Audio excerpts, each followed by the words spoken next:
Hello, bachcho. Let's read this question. So this question says a body moving towards a finite body at rest collide with it. It is possible that a both the bodies move after collision. Option B is both the bodies comes to rest. Option C is the stationary body remains stationary. The moving body changes its velocity. Option D is a moving body comes to the rest and the stationary body starts moving. Okay, तो चलिए बच्चों अब हम इस question को start करते हैं। तो देखिए बच्चों इस क्वेश्चन का की कॉन्सेप्ट आप क्या लिख सकते हैं। The key concept of this question, इस क्वेश्चन का की कॉन्सेप्ट आप क्या लिख सकते हैं। ये क्वेश्चन देखिए आपको, ये क्वेश्चन आप मोमेंटम कंजर्वेशन ऑफ मोमेंटम पर क्या कर सकते हैं, सॉल्व कर सकते हैं। Okay, this question can be solve using conservation of momentum. Okay, देखिए इस क्वेश्चन में हमें ऐसी कोई हिंट नहीं दी गई है कि जो आपका कोलिजन हो रहा है, दिस कोलिजन इज इलास्टिक और इनलास्टिक कोलिजन। ओके, लेकिन आपका जो मोमेंटम होता है, मोमेंटम कंजर्व रहता है, चाहे वो इलास्टिक कोलिजन हो चाहे वो क्या आपका इन इलास्टिक कोलिजन। मोमेंटम क्या रहता है आपका, कंजर्व ही रहता है। ओके, अब देखिए क्वेश्चन को स्टार्ट करते हैं। क्वेश्चन क्या, हम ऑप्शन कंजर्वेशन ऑफ मोमेंटम क्या होता है।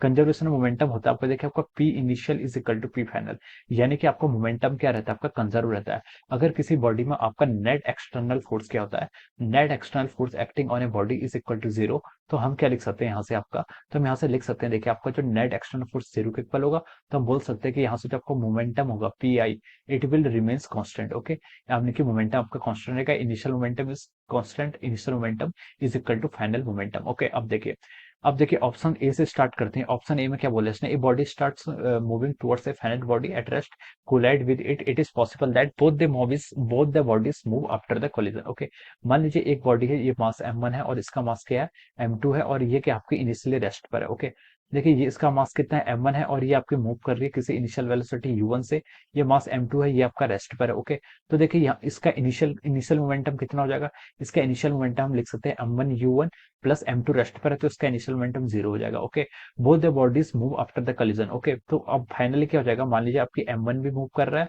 और आपका क्या कर रहा है m2 भी मूव कर रहा है। ओके, तो हम यहाँ से क्या लिख सकते हैं, देखिए m1 v1 plus m2 v2। Okay, तो देखिए इसमें लेफ्ट साइड और राइट साइड दोनों साइड पर क्या आ रहा है आपका मोमेंटम, क्या आपका दोनों साइड पर हम देखें तो दोनों साइड पर आपका मोमेंटम क्या आपका नॉन जीरो है, तो हम बोल सकते हैं कि ये क्या हो सकता है, पॉसिबल हो सकता है। ओके, तो ये आपका क्या हो सकता है, दिस इज द करेक्ट, ये क्या हो जाएगा आपका करेक्ट हो जाएगा। ओके, ये ऑप्शन क्या हो जाएगा आपका करेक्ट हो जाएगा। ओके, अब यहाँ हम यहाँ से ऐसे बता सकते हैं। अब देखिए ऑप्शन बी की तरफ मूव करते हैं। ऑप्शन बी में लिखा कि both the bodies come to the rest. Okay, both the bodies क्या हो जाएंगे, आपके रेस्ट में हो जाएंगे। ओके, देखिए m1 तो u1 वेलोसिटी से मूव कर रहा था, m2 आपका इनिशियली क्या था, रेस्ट पर था। ओके, यानी अब बोल रहा है कि दोनों बॉडीज अगर आपके रेस्ट पर आ गई, यानी कि m1 और m2 क्या हो गए, एक दूसरे के साथ क्या हो गए, रेस्ट पर हो गए। ओके, तो देखिए इनिशियली तो इसका कुछ मोमेंटम है, इनिशियली इसका मोमेंटम क्या है आपका, नॉन जीरो है, बट फाइनली इस केस में अगर ये रेस्ट पर जाएगा तो ये कितना हो जाएगा आपका, जीरो के इक्वल हो जाएगा।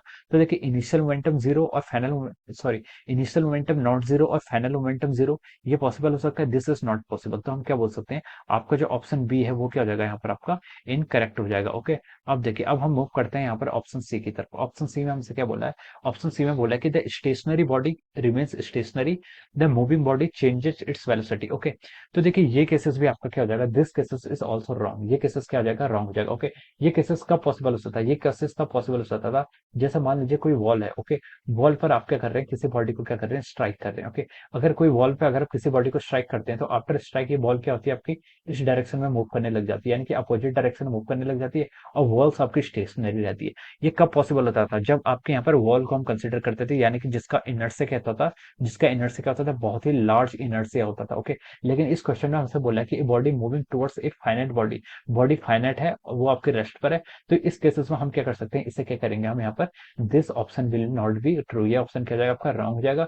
यहाँ पर आपका मोमेंटम क्या होगा, कंजर्व नहीं होगा, इसलिए हम इस ऑप्शन को क्या बोल देंगे, रॉन्ग बोल देंगे। अब देखिए ऑप्शन डी में मूव करते हैं। ऑप्शन डी में बोला है the moving bodies comes to the rest and the stationary body starts moving, जो आपकी मूविंग बॉडी है वो क्या हो जाएगी, रेस्ट पर आ जाएगी और stationary body starts moving. Okay, तो देखिए इसमें क्या है, देखिए इनिशियल मोमेंटम तो आपका क्या था, नॉन जीरो था, इनिशियल मोमेंटम नॉन जीरो था, और फाइनल मोमेंटम देखिए, फाइनल मोमेंटम क्या लिख सकते हैं आपका, देखिए the stationary body starts moving. ठीक है, आपकी स्टेशनरी बॉडी अगर मूव करने लग जाएगी तो हम बोल सकते हैं कि इस केस में भी आपका फाइनल मोमेंटम भी क्या होगा, आपका नॉन जीरो के इक्वल होगा, तो ये केस भी क्या हो सकता है आपका, पॉसिबल हो सकता है। ओके, तो देखिए जहां पर आपका मोमेंटम कंजर्व होगा वो केसेस आपके पॉसिबल होंगे, जहां पर आपका मोमेंटम कंजर्व नहीं होगा वो सारे केसेस क्या हो जाएंगे, आपके एक्सक्लूड हो जाएंगे। ओके, तो इसके करस्पॉन्डिंग देखिए आपका ऑप्शन ए और ऑप्शन डी क्या कर रहा है, आपका करेक्ट होगा। ओके, तो हम लिख सकते हैं कि यहाँ पर इसका जो राइट आंसर होंगे क्या होंगे, option A and D R correct. Option A and option D R क्या होंगे, ये दो ऑप्शन क्या होंगे, इसके करस्पॉन्डिंग आपके करेक्ट आंसर होंगे। Okay, option A is the correct and option D will be the